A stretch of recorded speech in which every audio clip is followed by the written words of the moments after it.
જય હિન્દ વિદ્યાર્થી મિત્રો, મારું નામ રિતેશ મહેશ્વરી છે. સંતકૃપા વિદ્યાલય જીનામ ચેરિટેબલ ટ્રસ્ટ સંચાલિતમાં આપનું હું હાર્દિક સ્વાગત કરું છું. આજે શિક્ષક દિન હોવાના કારણે હું તમને 11 સાયન્સનું ગણિત લઈશ. તો તમે બોર્ડ પર જોઈ શકો છો કે એક સુવિચાર લખેલ છે જે ઇંગ્લિશમાં છે.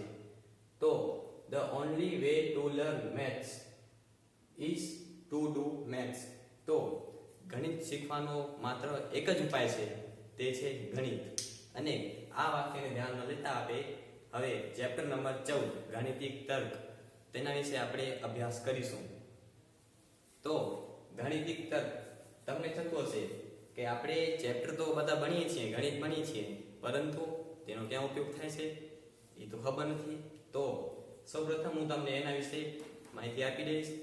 તો આ પ્રકરણમાં આપણે કેટલાક તર્કો વિશે અભ્યાસ કરવાનું છે. તો ઘણા સમય પહેલા આપણા પૂર્વજો તેમની તર્ક ક્ષમતા ઘણી જ પાવરફુલ હતી. તેઓ તર્ક કરતા હતા, તે સાચું પડતું હતું અને તેમની તર્ક કરવાની શક્તિ એ ખૂબ જ શક્તિશાળી વિશાળ છે. તો તેમને આપણે ધ્યાનમાં લેતા હવે આગળ વધીશું. તો પ્રકરણ 14માં વિધાનથી આપણે શરૂઆત કરીશું. તો વિધાન શું છે તમને લાગતું હશે, વિધાન શું છે? તો વિધાનની સૌપ્રથમ તમને વ્યાખ્યા આપીશ. જે કોઈ વાક્ય આપેલ છે આપણે, તો તે સત્ય છે, અસત્ય છે, તેને આપણે બિંદાસ વગર મૂંઝવણે સોલ્વ કરી શકીએ છીએ, તેને વિધાન કહે છે. તો આપણે લખીશું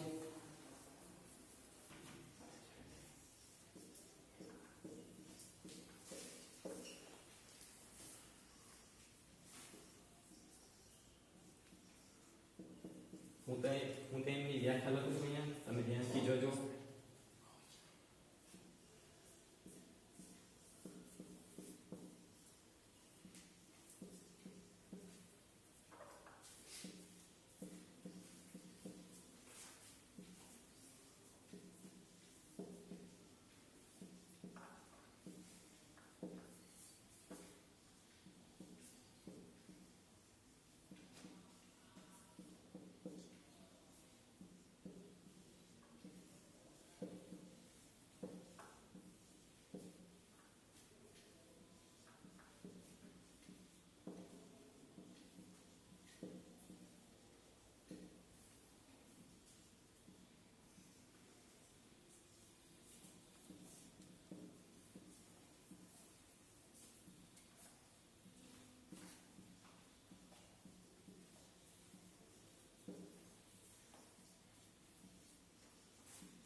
તો તમે અહીંયા જોઈ શકો છો, મેં એક વિજ્ઞાનની વ્યાખ્યા લખી છે જે મારા શબ્દોમાં છે, પરંતુ પાઠ્યપુસ્તકમાં અલગ હશે અને કોઈ મટીરિયલમાં અલગ હશે.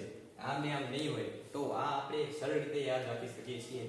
જો કોઈ પણ વાક્ય આપેલ છે તેને આપણે વગર મૂંઝવણે કહી શકીએ છીએ કે તે સત્ય અથવા અસત્ય હોય તો તે વિધાન છે. આનું આપણે એક વાક્ય લઈશું. એક અઠવાડિયામાં 7 દિવસ હોય છે. તો આ વાક્ય સત્ય છે કે અસત્ય? તો આ વાક્ય સત્ય છે, તેથી તે વિધાન છે. હવે આના આપણે કેટલાક એક્ઝામ્પલ લઈશું.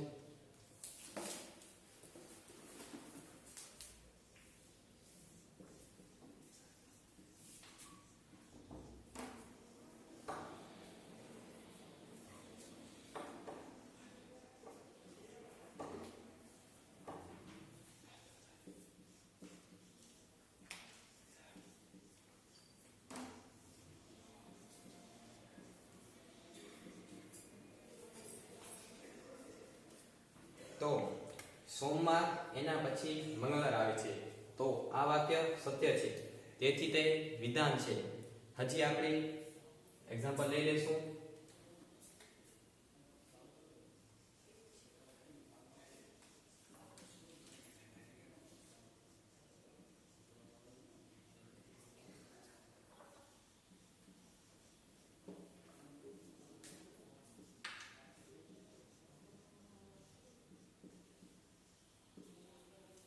હમણાં આ વાક્ય મેં કીધું એક અઠવાડિયામાં 7 દિવસ હોય છે. તો આ બંને વિધાન છે.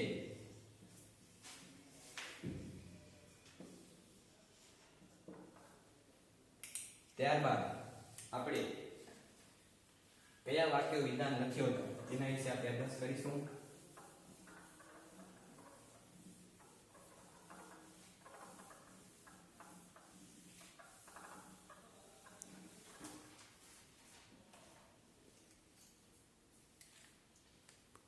વિધાન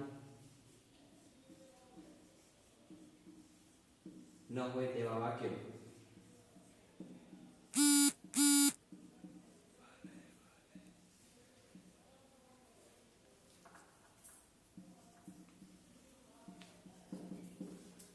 તો પ્રશ્નાર્થ, આજ્ઞાર્થ પછી આપણે કહીએ છીએ કે આજ, કાલ કે સમય દર્શક અથવા વ્યક્તિ દર્શક વાક્યો એ વિધાન હોતા નથી.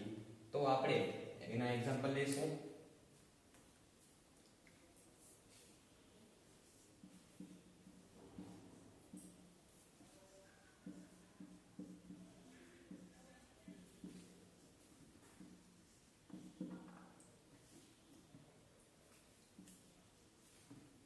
તો તમે જોઈ શકો છો કાલે સોમવાર છે. એકદમ સરળ છે વિદ્યાર્થી મિત્રો. તો કાલે સોમવાર છે આ વિધાન છે કે નથી? તો આ વિધાન નથી, કારણ કે મેં તમને કીધું ને આપણે કાલ, આજ, સમય, વ્યક્તિ દર્શક એવા વાક્યો વિધાન હોતા નથી. તેથી આ વાક્ય વિધાન નથી.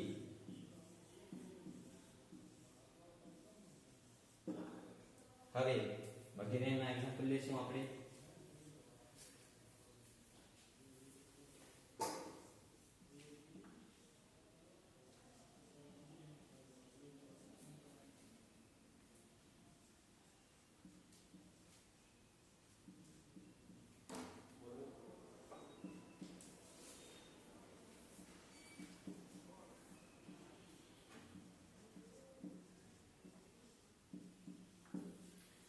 તો બીજું એક્ઝામ્પલ મેં લખ્યું છે શંકૃપા એ અહીંયાથી કેટલો દૂર છે.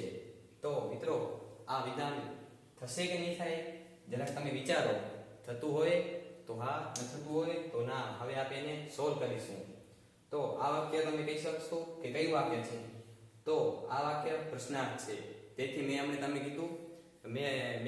કીધું કે આ વાક્ય પ્રશ્નાર્થ વાક્ય ક્યારે વિધાન હોતા નથી. તેથી આ વિધાન નથી.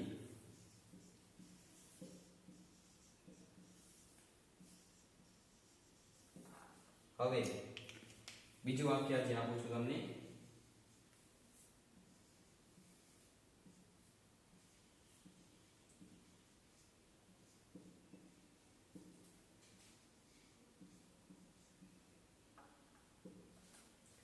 તો આ વાક્ય વિધાન છે કે નથી? તો એના માટે જે વ્યક્તિને રમવું ગમે છે તેના માટે આ સત્ય છે, પરંતુ જેને રમવું નથી ગમતું તેના માટે આ વાક્ય અસત્ય છે. તો આપણે એને કહી શકીએ છીએ કે આ વાક્ય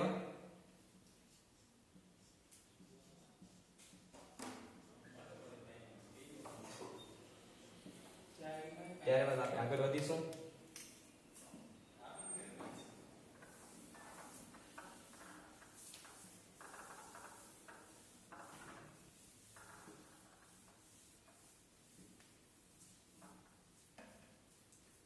હવે વિધાનોનો નિષેધ. તો નિષેધ એટલે તમને ખબર છે કે ખોટું થાય, અને આપણે એને ગાણિતિક રીતે મિથ્યા પર કહી શકીએ છીએ. તો આપણે વિધાનોમાંથી નિષેધ પર આવ્યા. હવે નિષેધોના કેટલાક એક્ઝામ્પલ લઈશું. તો પહેલા આપણે વિધાન વાક્ય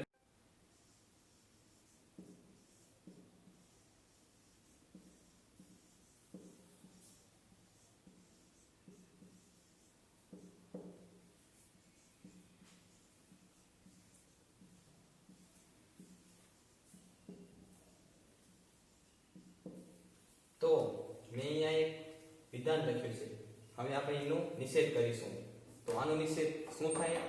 તો ગમે એ વાક્ય ભલે ને આવે, તેને ઉલટાવી જ દેવાનું, એને ખોટું જ પાડી દેવાનું કે ભાઈ આ વાક્ય છે નથી ગમતું, ખોટું, હાલો. તો તેનાથી આપણું નિષેધ બનશે. તો કેમ બનશે વિદ્યાર્થી મિત્રો? એક અઠવાડિયામાં 7 દિવસ હોય છે, તો આપણે લખશું એનું નિષેધ.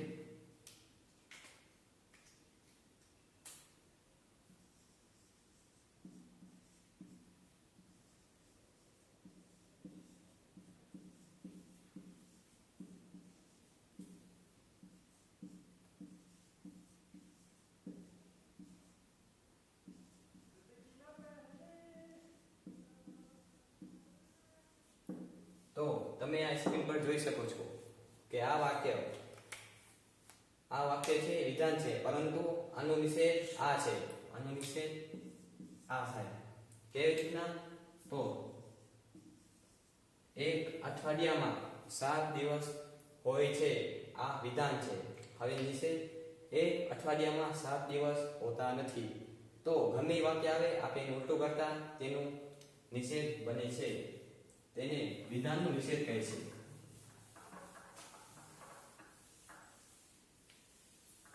હજી એના આપણે કેટલાક એક્ઝામ્પલ જોશું.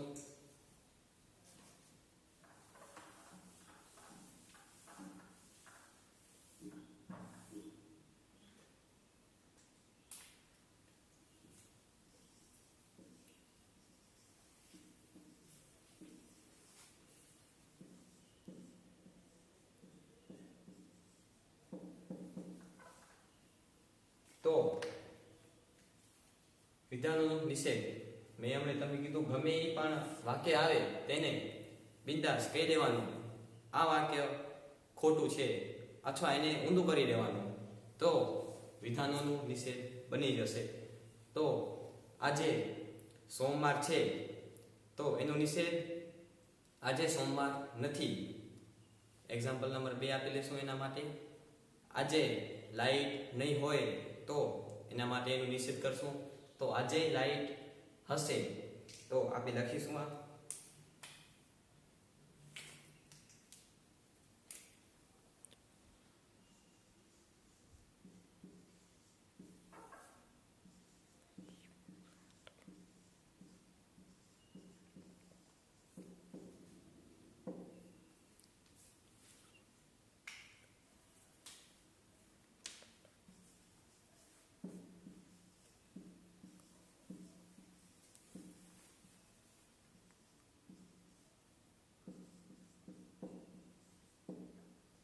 તો તમે જોઈ શકો છો આનું નિષેધ વાક્ય.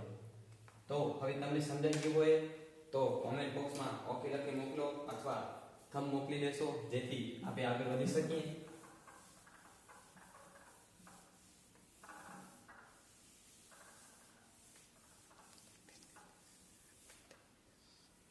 હવે આગળ જતા આપણે વિધાનોનું નિષેધ શીખ્યા. હવે વિધાનોની સત્યાર્થતા ચકાસો.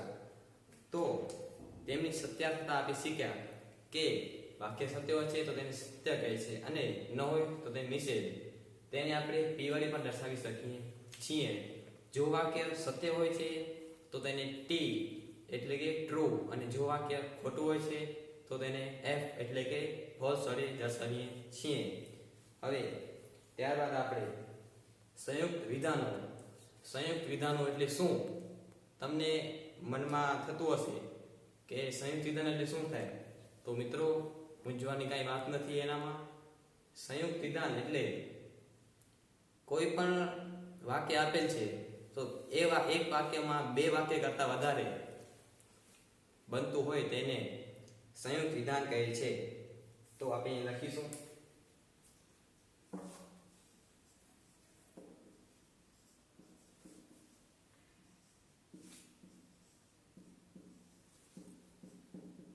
વ્યાખ્યા લખું છું મિત્રો, ધ્યાનથી જોજો.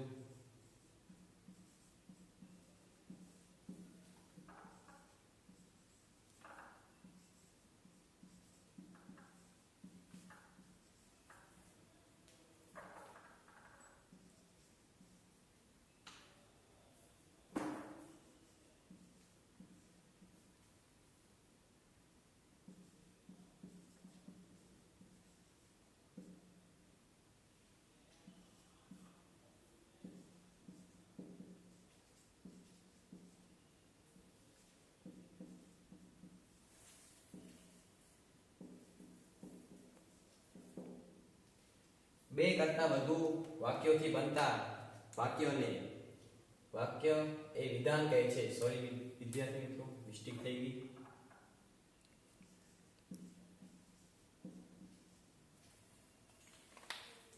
તો હવે તમને એમના એક્ઝામ્પલ આપીશ.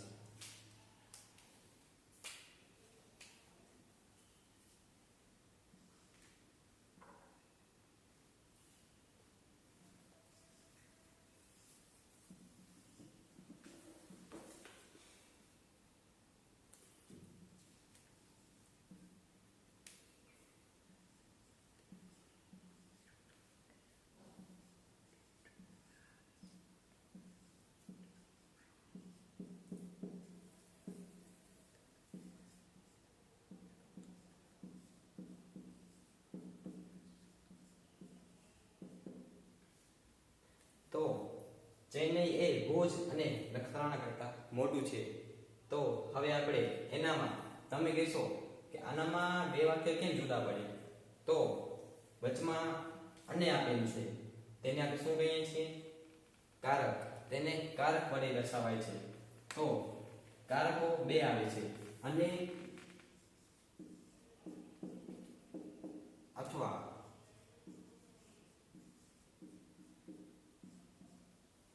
તો હવે આ વાક્યને આપણે છૂટું પાડીશું.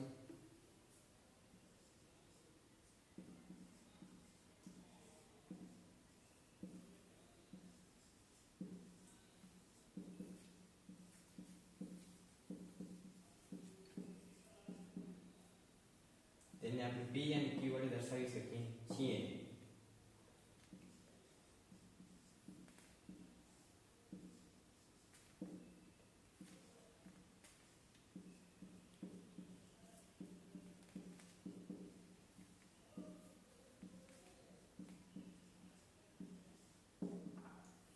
તો P ચેન્નઈ એ ભુજ કરતા મોટું છે.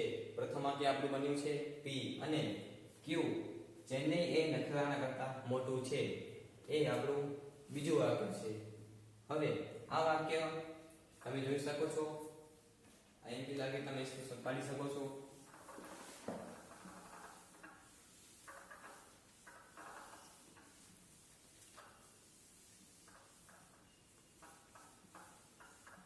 આપણે હજી પણ એના કેટલાક એક્ઝામ્પલ જોઈશું.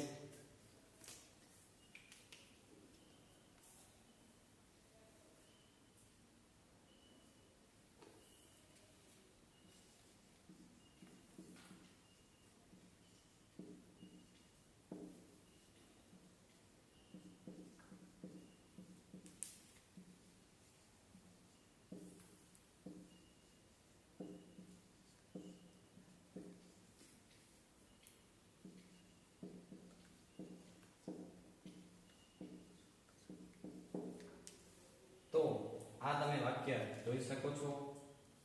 સોમવારે મેહુલ અને આદિત્ય ફરવા જશે. તો આપેલમાં અને તમે જોઈ શકો છો એ કારક છે. કારકના બે પ્રકાર મેં તમને કીધા હતા, અને અથવા. હવે આપણે એને છૂટું પાડીશું.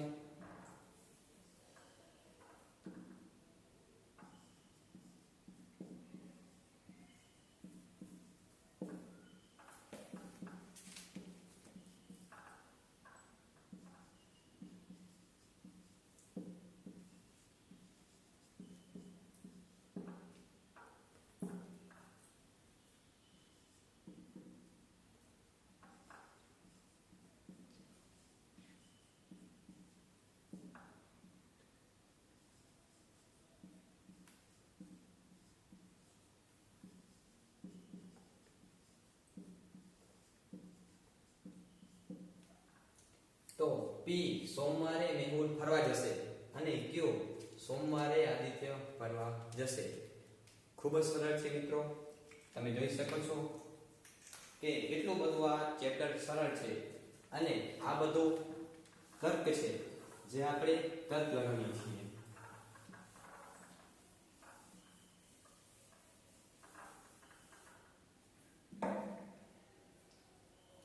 ત્યારબાદ આપણે સંયોજનો જોયા, જે સંયુક્ત વિધાનનો એક પ્રકાર છે, અને કારકો પણ જોયા.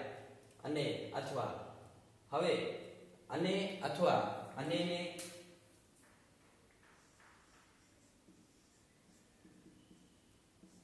આ નિશાની દ્વારા દર્શાવાય છે.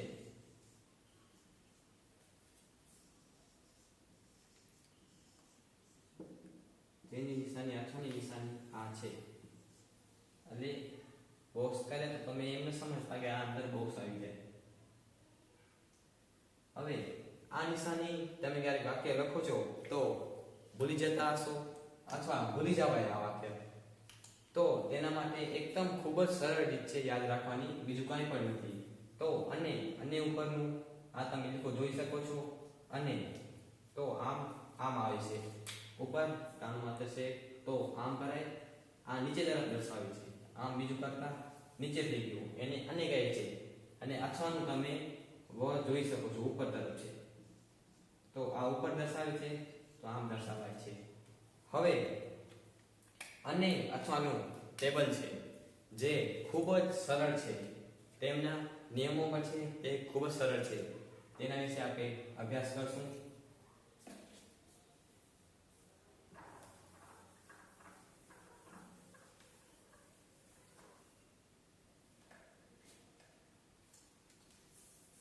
પ્રથમ આપણે અનિંગ ટેબલ લખીશું.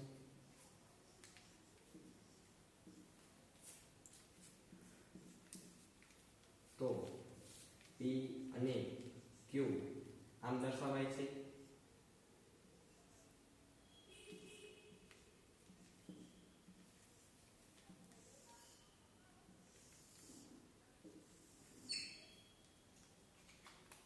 તો વિદ્યાર્થી મિત્રો, આનો નિયમ શું કહે છે કે જો કોઈ બે વાક્યો સાચા તો જ સાચું, બાકી બધું ખોટું. અન્યનો નિયમ તે જ કહે છે.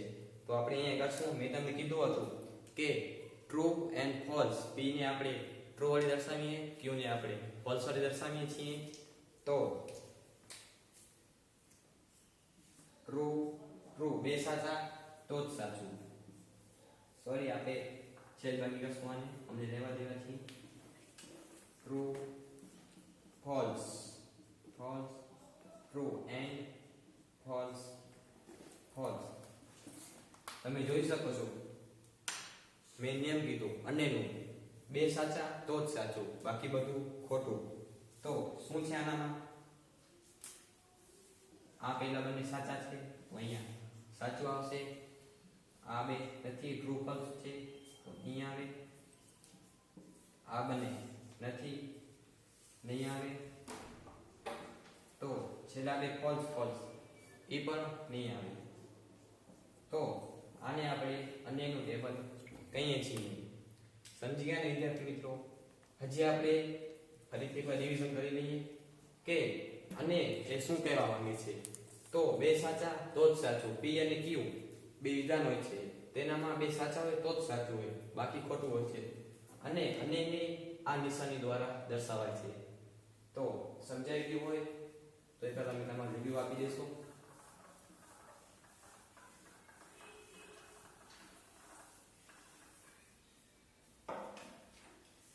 હવે આપણે અથવાનું ટેબલ જોશું.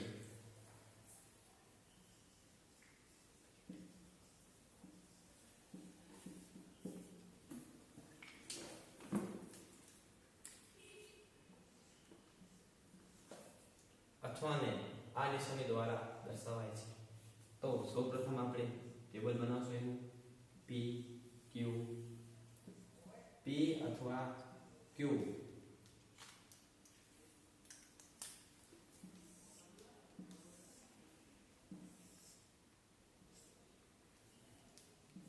True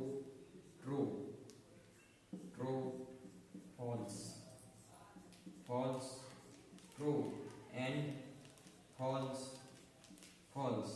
હવે અથવાનો નિયમ એ કહેવા માંગે છે કે જો બે વાક્યો ખોટા તો જ ખોટું, બાકી બધું સાચું. હજી એકવાર કહું છું, સાંભળજો ધ્યાનથી. અને એનો નિયમ કીધું હતું બે સાચા તો જ સાચું, બાકી બધું ખોટું. અથવાનું એની વિરુદ્ધમાં છે, બે ખોટા તો જ ખોટું. સમજી ગયા ને? તો આપણે અહીંયા આ ટેબલ પૂર્ણ કરીશું. શું હતો નિયમ? બે ખોટા તો જ ખોટું, બાકી બધું સાચું. નથી બે ખોટા, આનામાં પણ નથી બે ખોટા. હવે તો તમે જોઈ શકો છો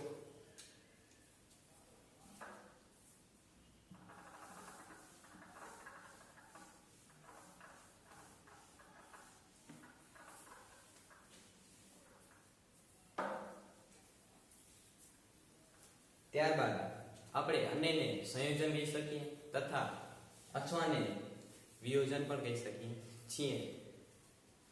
તો હવે આપણે પાઠ્યપુસ્તકના સ્વાધ્યાયનું સોલ્વ કરીશું. તો હવે આપણે જે કાંઈ પણ ભણ્યા છીએ એનું એક ફરીથી રિવિઝન કરશું. તો સૌપ્રથમ વિધાનની મેં તમને વ્યાખ્યા કીધી હતી. જો કોઈ વાક્યને આપણે વગર મૂંઝવણે સોલ્વ કરી શકીએ છીએ તે અસત્ય છે અથવા સત્ય છે તો તે વિધાન છે. હવે એના ભૂલાય નહીં એની માટે આપણે એક્ઝામ્પલ જોશું.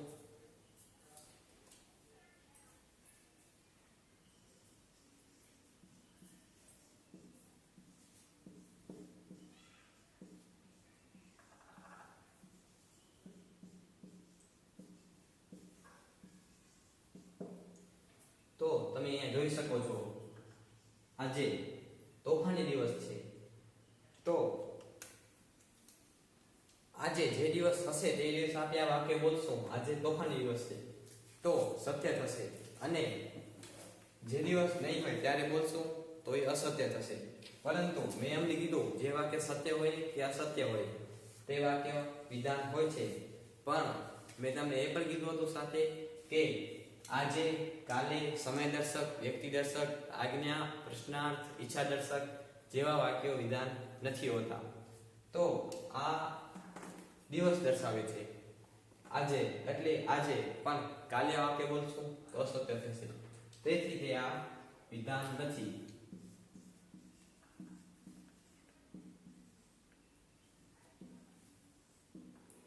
હવે આપણે બીજો એક્ઝામ્પલ પણ લઈ શકીએ છીએ.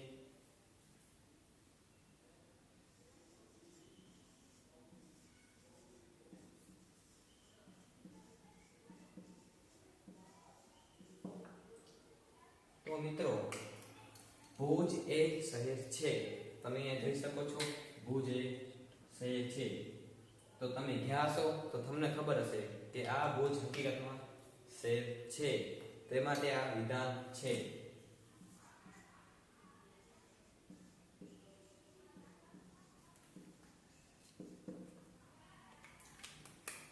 ત્યારબાદ આપણે વિધાન ન હોય એટલે કે પ્રશ્નાર્થ વાક્યો લેશો એનામાં. તો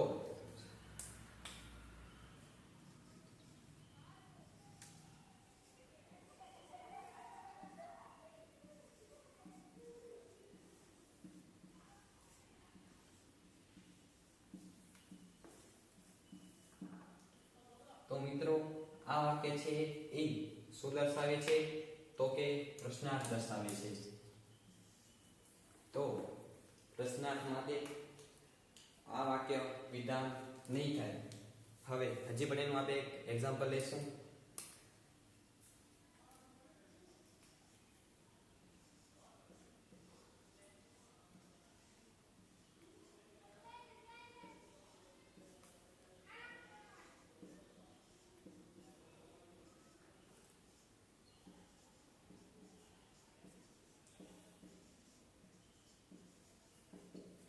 તો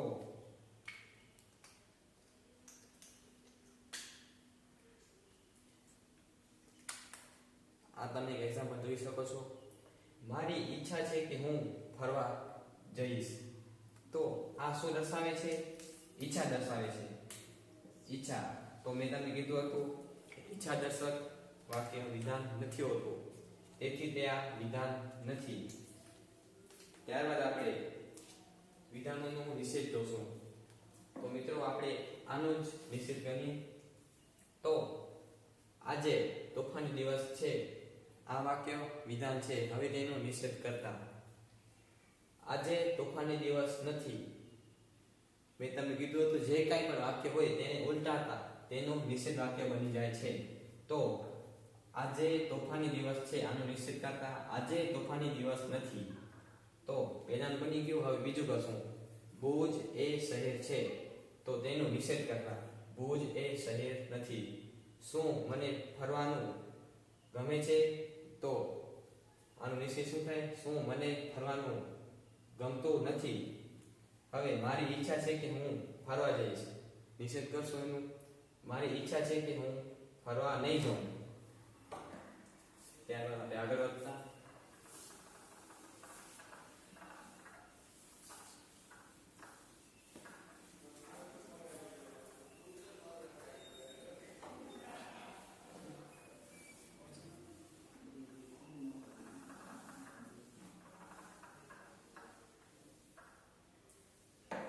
ત્યારબાદ આપણે સંયુક્ત વિધાનો વિશે ભણ્યા હતા. તો હજી એકવાર એનું આપણે રિવિઝન કરી લેશું કે સંયુક્ત વિધાનો એની વ્યાખ્યા એક કરતા વાક્ય વધારે હોય છે તેને સંયુક્ત વિધાનો કહે છે. તો આપણે એનું એક્ઝામ્પલ લેશું. હું અને મિત ફરવા ગયા હતા.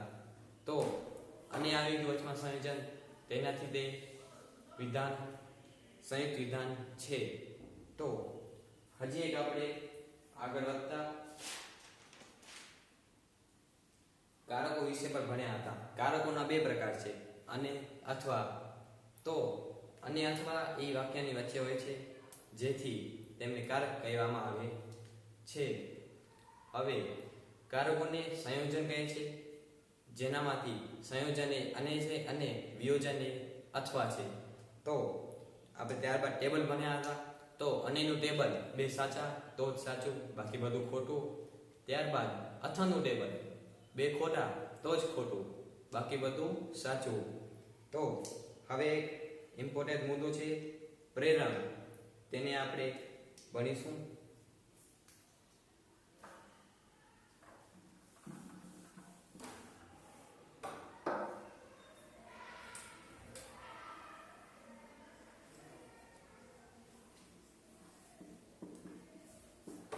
તો પ્રેરણ એટલે શું? તો પ્રેરણ એમની વ્યાખ્યા લખું છું.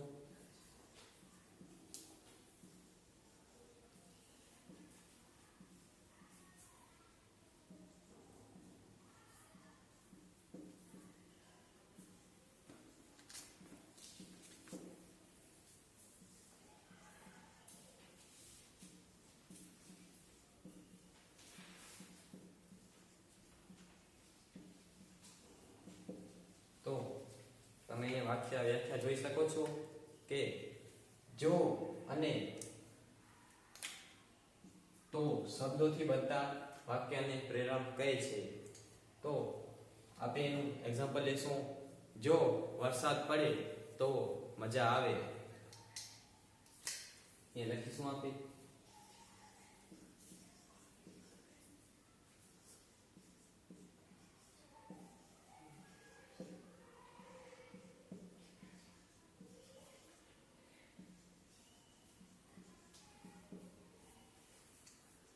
તમે અહીં જોઈ શકો છો, જો વરસાદ પડે તો મજા આવે.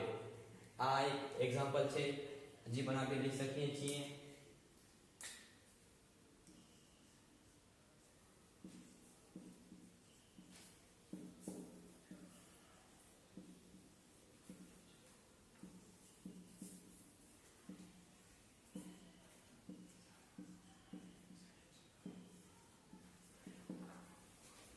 જો વાદળો આવે તો વરસાદ પડે. તો આનામાં જો અને તો દર્શાવે છે તે પ્રેરણ છે. હવે એનું પણ એક ટેબલ છે, અને અથવાની જેમ તે આપણે કરીશું.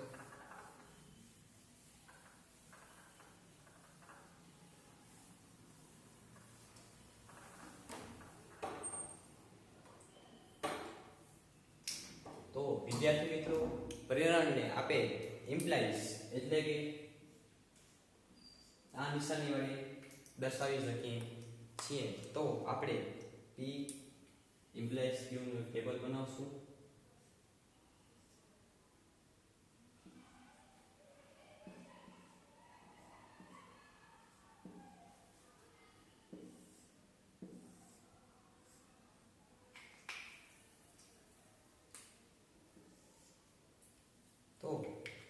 પ્રેરણનો નિયમ શું છે કે જો પહેલું સાચું અને બીજું વાક્ય ખોટું તો સાચું થાય. તો આપણે આગળ વધશું.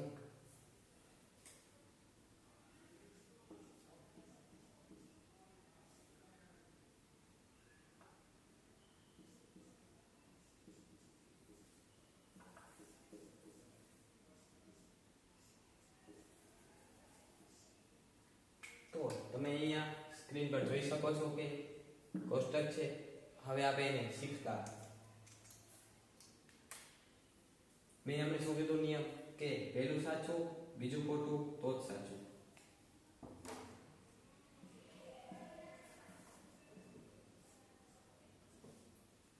તો આ પ્રેરણાનું ટેબલ છે.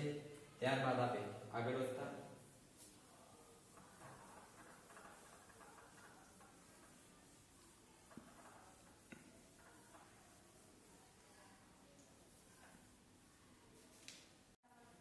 તો મિત્રો હવે આપણે અને અથવા અને ઇમ્પ્લાઇઝનું બધા ત્રણે ટેબલ સાથે બનાવતા. તો ચાલો સાથે બનાવીએ.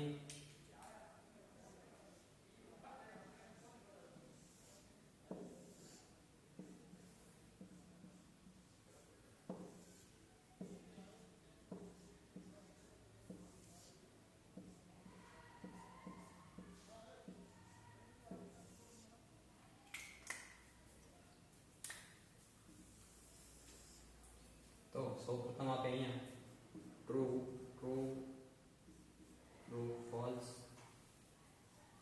False true and false false. તો આપણે અન્યનું ટેબલ મેં તમને નિયમ કીધું હતું બે સાચા તો જ સાચું બાકી બધું ખોટું. તો બે સાચા છે તો સાચું છે બાકી બધું ખોટું છે. તો ટ્રુ ફોલ્સ ખોટું, આ પણ ખોટું અને આ પણ ખોટું. ત્યારબાદ અથાનું ટેબલ બે ખોટા તો જ ખોટું બાકી બધું સાચું. આયના લાસ્ટમાં બે ખોટા તો જ ખોટું બાકી બધું સાચું. હવે આપણે ઇમ્પ્લાઇઝનું ટેબલ ભણ્યા છીએ જે પહેલું સાચું અને બીજું ખોટું તો જ ખોટું છે બાકી બધા સાચા છે. તો આપણે જોઈ શકીએ છીએ કે ક્યાં આગળ છે પહેલું સાચું બીજું ખોટું તો જ ખોટું બાકી બધું સાચું. તો વિદ્યાર્થી મિત્રો આપણે સમયને ધ્યાનમાં લેતા આજનું લેક્ચર અહીંયા સમાપ્ત કરીએ છીએ. જો તમને લેક્ચર ગમ્યું હોય તો લાઈક કરો, શેર કરો, તેથી બીજા વિદ્યાર્થી મિત્રો પણ ભણી શકે. અને આ લેક્ચર કેવું લાગ્યું તે કોમેન્ટમાં તમે મને જણાવશો. જય હિન્દ, જય ભારત.